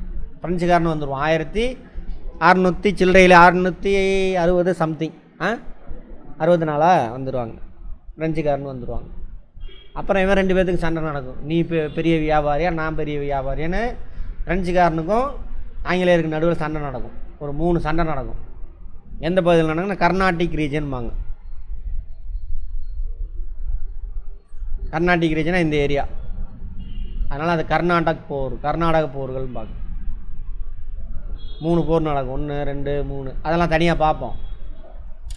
அது வந்துன்னா நவீன கால இந்தியா. அதிலேருந்து இங்கிலீஷ்காரன் இந்தியாவில் நிலப்பரப்பு கைப்பற்றினதுலேருந்து நவீன கால இந்தியா 1764 தானே பக்சார் போர். அதிலேருந்து நவீன கால. அதுக்கு முன்னாடி இவனுங்க 2 பேர்த்துக்கு சண்டை நடக்க ஆரம்பிச்சிடும். யாருக்கு? ஃப்ரெஞ்சுக்காரனுக்கும் இங்கிலீஷ்காரனுக்கு நடுவில் சண்டை நடக்கும். நீ பெரிய ஆளா, நான் பெரிய ஆளா இந்தியாவில் அப்படின்ட்டு. சரி, போயிட்டு வாங்க, சீக்கிரம் வாங்க. முகலாயரோட நிர்வாகம், மைய நிர்வாகம் சென்ட்ரல் டெல்லி, ஆக்ரா தான் முகலாயரோட. அங்கேருந்து நாட்டை பிரித்து அங்கங்கே ஆளுநர்கிட்ட கொடுத்துருவாங்க. ஆளுநர் யாராக இருப்பாங்க? அவனுக்கு பிடிச்சவன் படை தளபதி, அப்புறம் பசங்க அவங்களுக்கு கொடுத்துருவாங்க. 3வது பெரிய பேரரசு. 3 தடவை தான் பெரிய பேரரசு இருக்கும். பேரரசர் தான் எல்லாமே. இப்போ இருக்குல்ல டம்மி பிரசிடென்ட் இருக்காங்களா, அதுமாதிரி ராஜாங்க. அங்கே ஒரிஜினல் பீஸே அவர் தான். சட்டங்களை உருவாக்குறது, செயல்படுத்துறது, நீதி வழங்குறது எல்லாமே அவர் தான். படை எல்லாத்துக்கும் தளபதி அவர் தான். இப்போ என் படை தளபதி யார்? குடியரசுத் தலைவர். ஆனால் இது டம்மி பீஸு, அது ஒரிஜினல் பீஸு. நீதி வழங்குபவரும் அவர் தான். உச்ச நீதிமன்றத்தில் தீர்ப்பு கொடுத்துட்டாங்க, தண்டனையை குறைக்கிறதுக்கு எங்கே அப்பீல் பண்ணலாம்? குடியரசுத் தலைவர்கிட்ட அப்பீல் பண்ணலாம். ஆனால் டம்மி பீஸ். உண்மையாக முடிவு யார் எடுப்பா? அமைச்சரவை. அதேமாரி அங்கே அமைச்சரவை குழு ஒன்று இருந்திருக்கு, அவருக்கு ஹெல்ப் பண்ணுவாங்க ராஜாவுக்கு. ஆனால் ராஜா அமைச்சரவை சொல்கிறது கேட்கணுன்னுலாம் அவசியம் இல்லை, அவரே சுயமாக முடிவு எடுக்கலாம். வக்கீல் பிரதம மந்திரி. வஜீர் அல்லது திவான் வருவாய்த்துறை செலவுகளை மேற்கொள்வது. வருவாய்த்துறை மற்றும் செலவு திவான், வஜீர் அல்லது திவான். மீர் பாக்ஷி இராணுவத்துறை அமைச்சர். கேட்பாங்க முகலாயர் காலத்தில் இராணுவத்துறையினுடைய அமைச்சர் பேர் என்னன்னு கேட்பாங்க. மீர் பாக்ஷி. மீர் சமான் அரண்மனை நிர்வாகத்தை பார்த்துக்கு வருவார். குவாஜி தலைமை நீதிபதி. சதாவுஸ் சுதூர் இஸ்லாமிய சட்டங்களை நடைமுறைப்படுத்தினார். இன்னொரு பேர் சாரியா மாகாண நிர்வாகம். மாகாணங்களாம் பிரிச்சுட்டு அங்கே ஆளுநர் போடுவாங்கள்ல, அது பல சுபாக்களாக பிரிக்கிறாங்க. சுபா தான் மாகாணம். கேட்பாங்க முகலாயர் காலத்தில் மாகாணம் எவ்வாறு அழைக்கப்பட்டது? சுபாக்கள். ஒவ்வொரு சுபாவும் சுபேதார். அங்கே ஒரு ஆளுநர், ஆளுநருக்கு பேர் என்னது? சுபேதார். இப்போயும் இராணுவத்தில் அந்த அந்த பதவி இருக்குது, சுபேதார்னு சொல்லிட்டு. ஆமாவா? ஆமாம். என்சிசியில் இருந்தீங்களா கதிரவன்? அதான் எல்லாம் தெரியாது எல்லாத்துக்கும். என்சிசியில் இருந்தால் தான் தெரியும் அதெல்லாம். அடுத்தது ஒவ்வொரு சுபாவும் பல சர்க்கார் நிறைய பிரிக்கிறாங்க. கம்பேர் பண்ணி பார்த்துக்கணும். எதை? பாண்டிய அரசு, சோழர்கள், பல்லவர்கள் அங்கேயும் இதேமாரி பிரிச்சுருப்பாங்களா? ஒவ்வொரு பேர் இருக்குமா? கம்பேர் பண்ணி பார்த்துக்கணும், மறக்காது. சர்க்கார் பர்கானாக்களாக பிரிக்கப்பட்டுள்ளன. சர்க்கார் என்ன பண்ணுறான்? மாவட்டம், அதுக்கு மேலே வட்டம், பர்கானா. நிறையா கிராமங்கள் சேர்ந்தது பர்கானா, நிறையா பர்கானா சேர்ந்தது சர்க்கா, நிறையா சர்க்கா சேர்ந்தது சுபா, சுபா சேர்ந்தது பேரரசு. ரெகுலராக வரணும். எங்கே சித்தேஷங்க ப்ராக்டிஸ்? சரி, அப்ளை பண்ணிட்டீங்களா? இன்னும் இல்லையா? ஏன் அப்படியா? சரி சரி. உள்ளாட்சி நிர்வாகம், நகரங்களும் பெருநகரங்களும் கொத்தவால் அப்படின்ற நிர்வாகி இருப்பாங்க. உள்ளாட்சி அமைப்பு இருக்குல்ல, கிராம நகரத்தை அந்தந்த ஊருக்குள்ளே நிர்வகிக்கணும்ல, அது இப்போ கிராம நகரங்களை பெருநகரங்களில், சரி நகரம் பெருநகரங்கள், 2ஆம் நிலை 3ஆம் நிலை தொழில் மேற்கொள்ளக்கூடிய இடம் அங்கே. இப்போ பெருநகரங்களில் யார் இருப்பா? மேயர். அது மாதிரி அப்போ கொத்தவால் அப்படின்னு வந்திருக்கார். சட்டம் ஒழுங்கை பராமரிப்பார். அதுமாதிரி கிராம நிர்வாகம், கிராம பஞ்சாயத்து இருந்திருக்கு. முகலாயரை பற்றி பார்த்துட்டு வரோம். இப்போ மாதிரியே பஞ்சாயத்து உறுப்பினர்கள் அவங்க தான் தீர்ப்புலாம் வழங்குவாங்க. படை நிர்வாகம் அடுத்தது. இராணுவத்தை மெயின்டைன் பண்ணும்ல, காலாட்படை, குதிரைப்படை, யானைப்படை, பீரங்கி படை. முதல்ல இந்தியாவில் முதல்ல பீரங்கி பயன்படுத்தினது யார்? பாபர். அப்படின்னா நான் வரலாற்றில் படிச்சிருக்கேன். போன தடவை புதுசாக யார் வச்சு வச்சுருந்தாங்கன்னு பார்த்தோம், விஜயநகர பேரரசு வச்சுருந்த மாதிரி காட்டுறாங்க. சரியா? சரி. 1 2 3 4 ரைட். மன்சப்தாரி நோட் பண்ணிக்க. மன்சப்தாரி முறை அறிமுகப்படுத்தினது யார்? முகலாயரில் யார்? அக்பர். இம்முறையின் கீழ் பிரபுக்கள், இராணுவ அதிகாரிகள், குடிமைப்பணி அதிகாரிகள் ஆகியோரின் பணி ஒன்று சேர்க்கப்பட்டு ஒரே பணியாக மாற்றப்பட்டது. பிரபுக்கள் அப்படின்னா நில பிரபுக்கள்னு வச்சுக்கோங்க. இராணுவ குடிமைப்பணி, நிலச்சுவாந்தார் ஜமீன்தார் அப்படின்னு வச்சுக்கோங்க. இராணுவ அதிகாரிகள், குடிமைப்பணி, குடிமைப்பணி அரசாங்கத்தோட வருவாயை வசூலிக்கிறது, மக்களுக்கு வேலையெல்லாம் செய்கிறது, அதான் குடிமைப்பணி, சிவில் சர்வீசஸ். இந்த 3ஐயும் ஒன்று சேர்த்து ஒரே அதிகாரிகிட்ட கொடுத்துட்டாங்க. அந்த ஏரியாவுக்கு மன்சப்தார்னு ஒருத்தர் போட்டுருவாங்க. அவர் தான் அந்த ஏரியாவில் இருக்கக்கூடிய வரியெல்லாம் அவர் தான் வசூலிச்சிக்குவார். படையை ஒன்று மெயின்டைன் பண்ணிக்குவார். சட்டம் ஒழுங்கு பராமரிப்பார். எல்லாமே அவரே பார்த்துக்குவார். சரியா? இது ரேங்க் வைஸ் கொடுப்பாங்க. ஒவ்வொரு இப்பணிகள் ஒவ்வொருவருக்கும் ஒரு மன்சப் தகுதி அந்தஸ்து கொடுப்பாங்க. இப்போ 1000 கிராமமா, அவன் இவ்வளோ படையை மெயின்டைன் பண்ணணும். இவன் 100 கிராமமா, அவனோட இவன் ரேங்க் கம்மி. அந்த மாதிரி மன்சப்தார், ஷாட், சவார் எனும் 2 விடயங்களை சார்ந்திருந்தன. ஷாட் என்பது அவரது தகுதியை குறிப்பதாகும். 2 வேலை என்ன தகுதி சொன்னாலும் 1000 கிராமத்துக்கு ஒரு ஹெட்டு, 100 கிராமத்துக்கு ஒரு ஹெட்டு, தகுதி வித்தியாசப்படுத்தல, அது ஷாட். சவார் என்பது ஒரு மன்சப்தார் பராமரிக்க குதிரைகள். 1000 கிராமம் வச்சுருந்தாக்கா அவன் அதிகமான பெரிய படையை மெயின்டைன் பண்ணணும். 100 கிராமத்துக்கு ஹெட்டுனாக்கா அவன் சின்ன படையை மெயின்டைன் பண்ணணும். அதான் சொல்கிறாங்க சவார்.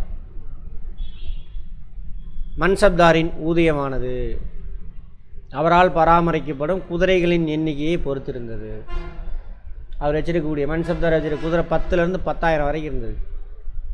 ஒருத்தன் 10 குதிரை மெயின்டைன் பண்ணுவான், ஒருத்தன் 100 குதிரை மெயின்டைன் பண்ணுவான். அப்போ ரேங்க் அதிகமாகிட்டே போகுதுன்னு அர்த்தம். ஒருத்தன் 1000 குதிரை மெயின்டைன் பண்ணுவான், 1000, 5000, 10,000 அந்த மாதிரி இருக்கும்.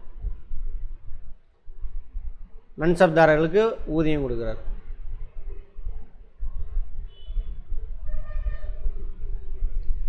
ஊதியம் எவ்வளோ படையை மெயின்டைன் பண்ணுறாங்கிறத வச்சு தான் ஊதியம். சரியா? வருஷத்துக்கு ஒரு தடவை இன்ஸ்பெக்ஷன் பண்ணுவார். குதிரைகளுக்கு முத்திரையிடும் முறையை பின்பற்றுறாங்க.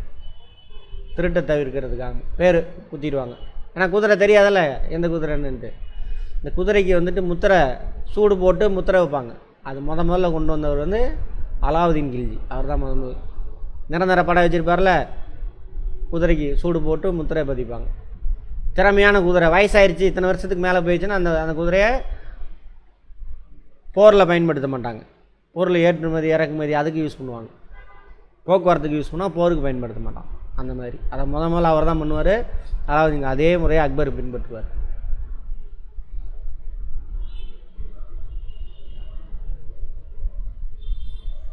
மன்சப்தார் அதே மாதிரி மன்சப்தார் முறையை கொண்டு வந்தது யாருன்னு கேட்பாங்க? அக்பர். பரம்பரை பதவி கிடையாது, திறமையின் அடிப்படையில் தான் கொடுத்தாங்க. அப்புறம் போக போக என்ன ஆயிரும், பரம்பரை ஆயிரும். அப்பா மன்சப்தார்னா பையன் மன்சப்தார். அந்த மாதிரி நில வருவாய் நிர்வாகம் அக்பரின் ஆட்சியின் பொழுது சீரமைக்கிறாங்க. ராஜா தோடர்மான் யார் காலத்தில் இருந்தார்னு பார்த்தோம், ஷெர்ஷா சூரி காலத்தில் இருந்தவர். அது மேலும் சீர் செய்கிறாங்க. ஜப்து முறை வடக்கு வடமேற்கு மாகாணங்கள் நடைமுறைப்படுத்தும். ஜப்துனாக்கா ஒழுங்காக வரி கட்டலை அப்படின்னா லேண்டை எடுத்துக்குவாங்க. இப்போ இருக்கா ஜப்தி செய்கிறதுன்னு, அது ஜப்து முறை.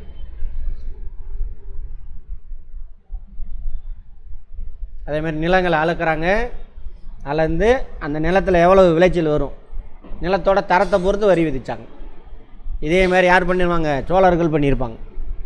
சோழர்கள் சேனாதிபதி குரோன், அவனை பற்றிலாம் சொல்லாமல் விட்டானுங்க. சோழர்களில் சேனாதிபதி குரோன்னு ராஜராஜ சோழன் காலத்தில் இருப்பான். அவன் இந்த வேலையை செஞ்சுருப்பாங்க தமிழ்நாட்டில்.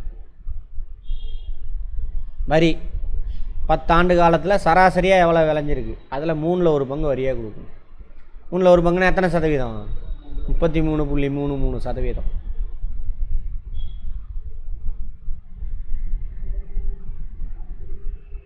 இது வடக்கு வடமேற்கில் ஃபஸ்ட் இன்ட்ரடியூஸ் பண்ணாங்க.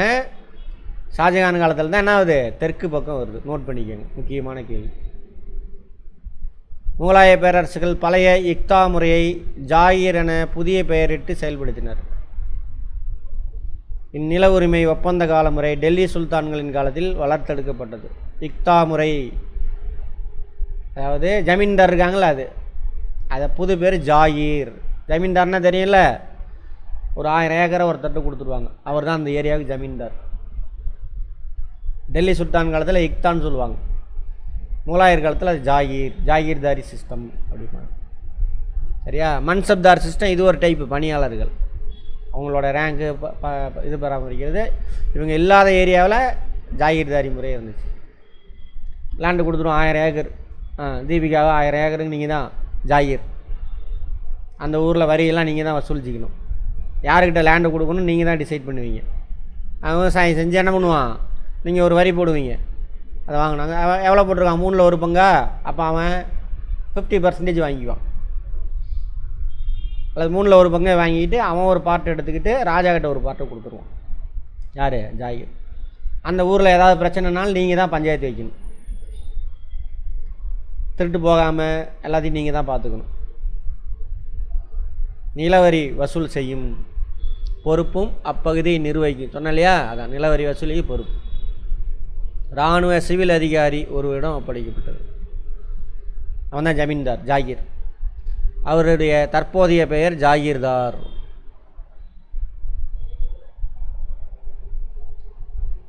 பணமாக வாங்கிக்கிட்டானா அவன் மன்சப்தார், பணமாக வாங்கலை சரியா, அப்படின்னாக்கா அவன் ஜாகீர்தார். தம் அதிகாரிகள் மூலம் நிலவரியை வசூல் செய்தார். மாவட்ட அளவிலான வரி வசூல் அதிகாரி அமில் குஜார் ஆவார். அவர் தான் நியமிச்சுக்கார் வரி வசூலிக்கிறதுக்கு. யார், அந்த ஜாகீர். அந்த வரி வசூலிக்கக்கூடிய மாவட்ட அளவில் இருக்கக்கூடிய ஆளுக்கு பேர் என்னது, அமில் குஜார் அப்படின்னு. அவருக்கு ஹெல்ப் பண்ணுறதுக்கு பொட்டாதார், கனுங்கோ, பட்வாரி, முக்காதம் துணைநிலை அதிகாரிகள். யாருக்கு, குஜாருக்கு. சரி, அமில் குஜாருக்கு கீழே ஹெல்ப்பர் இவங்களாம். இவங்கெல்லாம் நியமித்தது யார், ஜாகீர்தார். ஜாகீர்தார் முறை யாரோட காலத்தில் வந்துச்சு, பழைய பெயர் வந்து இக்தா. இக்தா முறையை கொண்டு வந்தது யார், டெல்லி சுல்தான்கள். அதை அப்படியே அவங்க ஃபாலோ பண்ணி பேர் மட்டும் ஜாகீர்தாரி சிஸ்டம். ஜாகீர்தாரி சிஸ்டம்னா இன்னொரு பேர் என்னது, ஜமீன்தார். அவரோட வேலை என்ன, வரி வசூலிச்சுக்கணும். அந்த ஊரில் அவருக்கு வழங்கப்பட்டிருக்கு நிலப்பகுதிக்கு அவர் தான் யார், நிர்வாகி, எல்லாம் பார்த்துக்கணும். ஜமீன்தாரி முறை.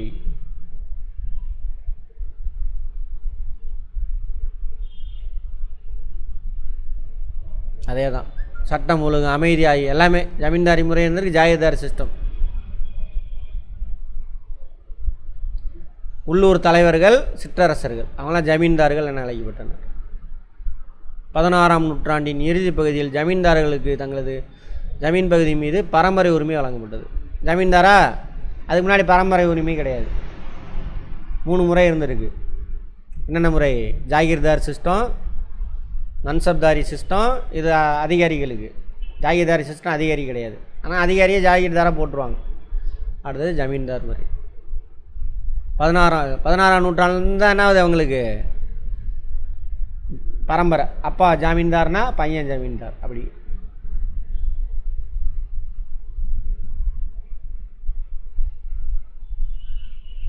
இறைப்பணியில் ஈடுபட்டுள்ள பெரியோர்களுக்கும் சமய சார்ந்த நிறுவனங்களுக்கும் அரசர் நிலங்களை வழங்கினார். அதுபோக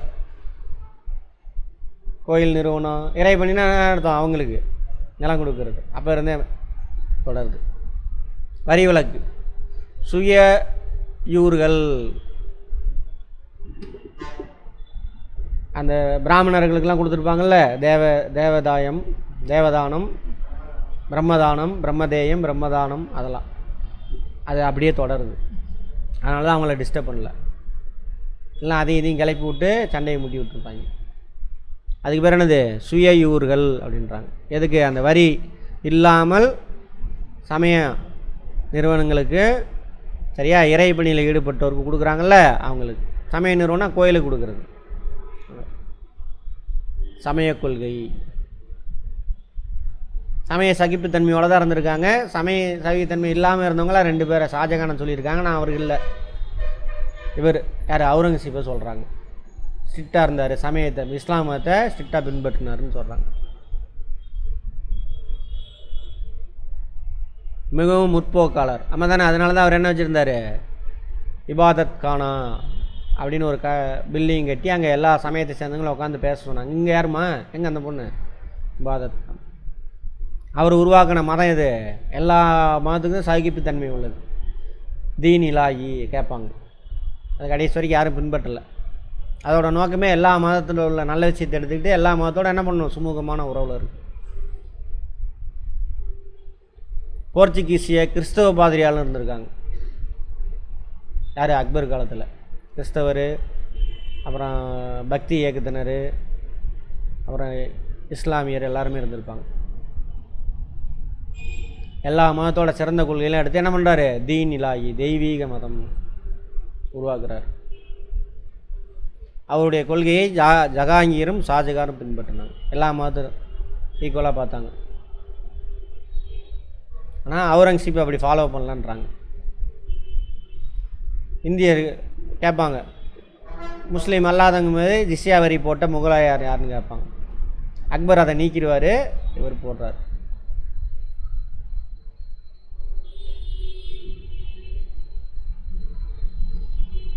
கேட்பாங்க, அவுரங்கசீப் மக்களிடையே விரும்பத்தகாதவராக மாறினதுக்கு காரணம் என்ன, அவர் முகலாய அல்லாதவர் மீது போட்ட வரி தான் அப்படின்றாங்க. கலை, கட்டிடக்கலை, பாபர் பாரசீக கட்டிட முறையை இந்தியாவில் அறிமுகப்படுத்தி, நோட் பண்ணிங்க முக்கியமானது. பாரசீகனா ஈரான் அந்த மேலே டூம்லாம் இருக்குல்ல, அதை இந்தியாவில் அறிமுகப்படுத்தினவர் யாருன்னு கேட்பாங்க. ஆக்ரா, பியானா, டோலப்பூர், குவாலியார், ஹியூல், அலிகார் கட்டடங்களை கட்டி விட்டார். யார், பாபர். சில கட்டடம் தான் இருக்காமா. அடுத்து ஹுமாயூன், டெல்லி அரண்மனை, டெல்லியில் தீனி பானா, இது பின்னாளில் ஷெர்ஷாவினால் இடிக்கப்பட்டிருக்கக்கூடும் என அறியப்படுகிறது. ஹுமாயூன் கட்டினது. டெல்லியில் ஒரு அரண்மனை கட்டியிருக்காரு, சரியா, அதுக்கு பேர் என்ன, தீனி பானா. இதை இடிச்சிட்டாரு, ஷெர்ஷா சூரி இடிச்சிருப்பாங்க, அந்த பில்டிங் இல்லை போல் இருக்குது, அதனால சொல்கிறாங்க. ஷெர்ஷா புராண கிலாவே கட்டினார், நோட் பண்ணிக்கோங்க. அந்த இடத்துல தீனி பானான்ற பில்டிங் இடிச்சுட்டு ஷெர்ஷா புராண கிலா அப்படின்னு ஒரு பில்டிங் கட்டியிருக்காரு, இன்னும் இருக்குது. அதேமாதிரி கல்லறை மாடம் யார், ஷெர்ஷா கட்டினது. பீகாரில் சசாராம்ன்ற நகரம் பார்த்தோம்ல, அங்கே திவானி காஸ், திவானி ஆம், பஞ்ச்மகால், ரங்மகால், சலீம் சிஸ்டீன் கல்லறை, புலந்தர்வாசா, இதெல்லாம் வந்து அக்பரால் கட்டப்பட்டது. பாபர் பார்த்துட்டோம், ஹுமாயூன் பார்த்துட்டோம். அப்புறம் ஷெர்ஷா சூரி கட்டினது, அப்படியே ஆர்டராக வருது. அப்புறம் அக்பர் கட்டினது 3வது. இதெல்லாம் அவர் அக்பர் கட்டினது. சிக்கந்தாராவில் அக்பர் கல்லறை கட்டட பணி ஜஹாங்கீர் நிறைவு செய்தார். சிக்கந்தாராவில் இருக்குது. அக்பரோட கல்லறை எங்கே இருக்குது, யார் கட்டினாங்கன்னு கேட்பாங்க. சரியா? யார்? ஜஹாங்கீர். அவங்க அப்பாவே தொடங்கி வச்சுருப்பார், இவர் தான் கட்டி முடிக்கிறார். ஆக்ராவில் நூர்ஜஹானின் தந்தையான நூர்ஜஹான் யார்? ஜஹாங்கீரோட மனைவி. அவங்க அப்பாவுக்கு மாமனாருக்கு, ஜஹாங்கீர் அவரோட மாமனாருக்கு கட்டுறாரு. எங்கே இருக்குது? ஆக்ராவில். இம்மத் உத் தௌலாவின் கல்லறை கட்டுறாங்க. முகலாய பேரரசும் அதன் புகழும் உன்னதமும் ஷாஜகான் காலத்தில் உச்சத்தை எட்டியது. அவங்க எல்லாம் ஸ்ட்ராங்காக, டெல்லி சுல்தான்கள் ஸ்ட்ராங்காக கட்டியிருப்பாங்க. அதில் பாரசீக கலையை கொண்டு வந்தவர் பாபர். அப்படியே தொடருது. உச்சம் கலைக்கு ரொம்ப, அந்த சொன்னோம் இல்லையா, இது ஷாஜகான் காலத்தில் உச்சத்தை எடுது. அதில் ஆர்ட் ஒர்க்குக்கு ரொம்ப இம்பார்ட்டன்ட் கொடுத்துருப்பார். யார்? ஷாஜகான். அந்த அடிப்படையில் கட்டினது தான் எது? தாஜ்மஹால், டெல்லி செங்கோட்டை. இதை டெல்லி செங்கோட்டை, அது பெருசு, அதில் நிறையா பில்டிங் கட்டியிருப்பார். அப்புறம் மயிலாசனம்னு ஒன்று கட்டுவார். ஆசனம்னா ராஜா உட்கார்றது சீட்டு, அது தங்கத்திலேயே செஞ்சு விலை உயர்ந்த கற்கள்லாம் அதில் பதிச்சு வச்சுருப்பார். அது அப்புறம் தூக்கிட்டு போவாங்க. அதெல்லாம் அந்த கோஹினூர் வைரம் இருக்கும். கோஹினூர் வைரம் துங்கபத்ரா நதிக்கரையில் கிடச்சிருக்கும். உலகத்திலே அதிகமான கேரட்டு கோஹினூர் வைரம், வேல்யூ இன்றைக்கி அதிகம். அது அதில் பதிச்சு வச்சுருந்துருப்பார். இப்போ அந்த கோஹினூர் வைரத்தில் ஒரு பார்ட்டு முழுசா இல்லை. அது வந்து எங்கே இருக்குது? இங்கிலாந்து ராணி இருக்காங்க இல்லையா, அவங்களுடைய கிரீடத்தில் இருக்குது. அதெல்லாம்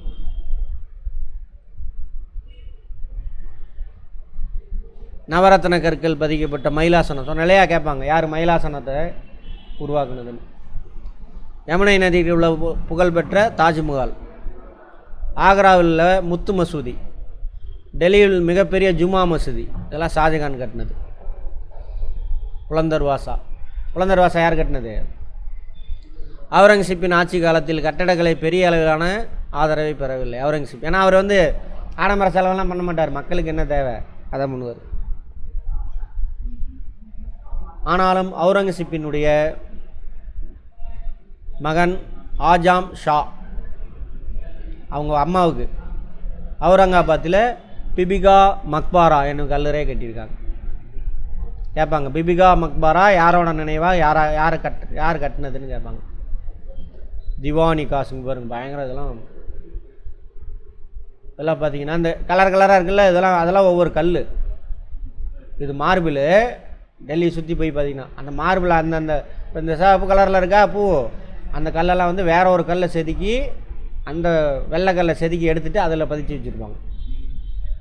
அதேமாரி தாஜ்மஹால் யார் யார் போயிருக்கீங்க? இங்கே யாரும் போகலையா? போய் பார்த்துருங்க வாழ்க்கையில் ஒரு தடவையாவது. அவ்வளோ அற்புதமாக இருக்கும், உங்களே மறந்துடுவீங்க. இதேமாரி தான் கட்டியிருப்பாங்க பயங்கரமாக. சும்மா வெறும் பளிங்குகள் இல்லை, இந்த மாதிரி பூ டிசைன் எல்லாம் இருக்கும், ஏகப்பட்டது இருக்கும். ஜன்னல் இருக்கும், அந்த கம்பியெல்லாம் வந்துட்டு பளிங்குகள்லேயே இருக்கும், சூப்பராக இருக்கும். திவானி ஆம் பில்டிங் எல்லாம். செங்கோட்டை டெல்லியில். செங்கோட்டையில் யார் கொடி ஏற்றுவா? என்னைக்கு? Prime minister. எந்த அன்னைக்கு? சுதந்திர தினத்து அன்னைக்கு. 1639 ஷாஜகான்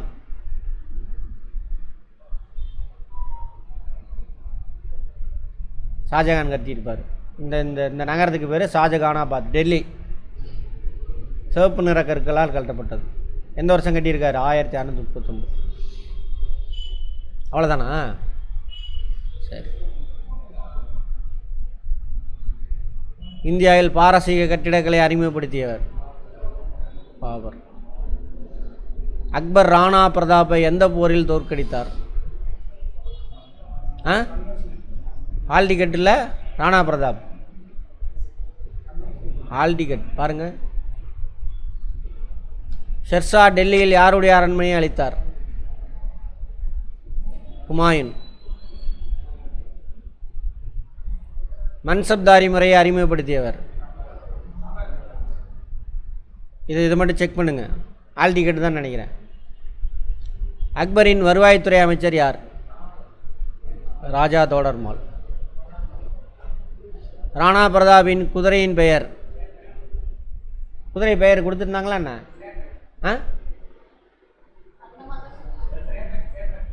சேட்டனா? சேத்தக்கா, சேத்தக். புக்கில் எங்கேயும் நம்ம பார்த்த மாதிரி இல்லையே. சரி, இருந்தாலும் பரவாயில்ல, பழைய புக்கில் இருந்திருக்கும். ஃபத்தேபூர் சிக்ரியில் டேஸ் அரங்கில் அனைத்து சமய வல்லுநர்களும் கலந்துரையாடணும். இபாதத் கானா யாரோடது? அக்பருது. அக்பரால் மிகவும் போற்றப்பட்ட சூஃபி துறவி. பார்த்து எழுதுங்க. ஜப்தி எனும் முறையை டேஸ் ஆட்சி காலத்தில் தக்கான மாகாணங்கள் நீட்டிக்கப்பட்டது. ஷாஜகான் காலத்தில் அவங்க தான் தக்கான பகுதி ஷாஜகான் காலத்தில் தான் பிடிப்பாங்க. டேஸ் வரியில்லா நிலங்களை மத வல்லுநர்கள் மற்றும் சமய நிறுவனம் வழங்கப்பட்டது. அது ஏதோ யூருன்னு வருமே, யூர்னு வரும்.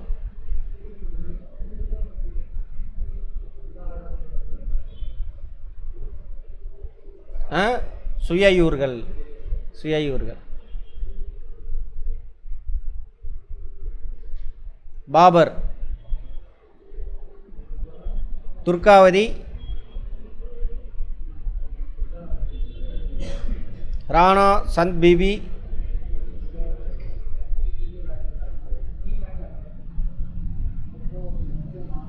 துர்காவதி மத்திய மாகாணமாக இருக்கும். சந்தேரி ராணி சந்த் பிபியாக இருக்கும். தீன் இலாகி அக்பர். Very good. ராஜா மான்சிங்கு 5.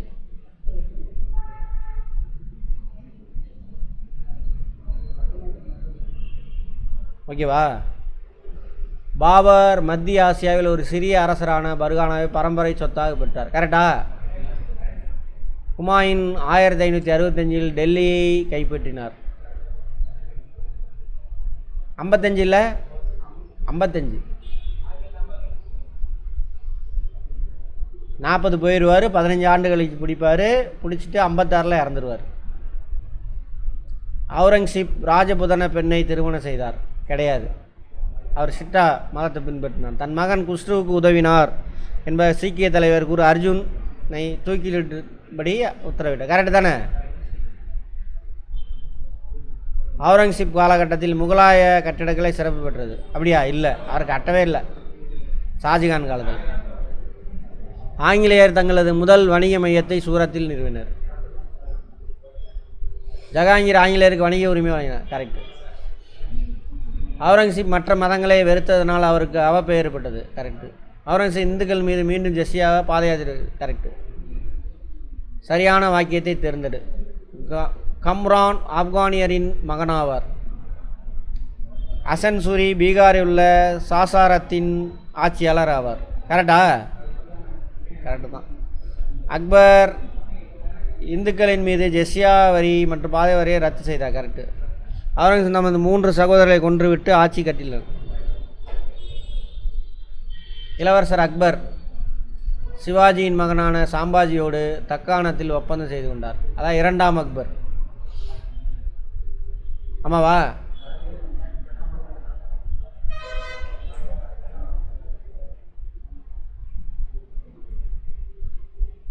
ரெண்டு 3 4 மற்றும் 1 சரி. என்னடா அது? சரி, இதுதான் ஆன்சர். கால வரிசைப்படி வரிசைப்படுதுக. நல்லா இருக்குல்ல? கன்வா, சௌசா, கன்னோஜி, சந்தேரி. அதை பார்த்து எழுதுங்க. இறங்கு வரிசையில் எழுதுங்க. இதுவும் நீங்கள் தான் பார்த்து எழுதணும். சுபா சர்கா 1 பெருசா, சுபா சர்க்கா 2 பர்கானா 3. அப்போ என்ன பண்ணும்? இது 1 2 3. தந்தை மகன். அக்பரோட பையன் யார்?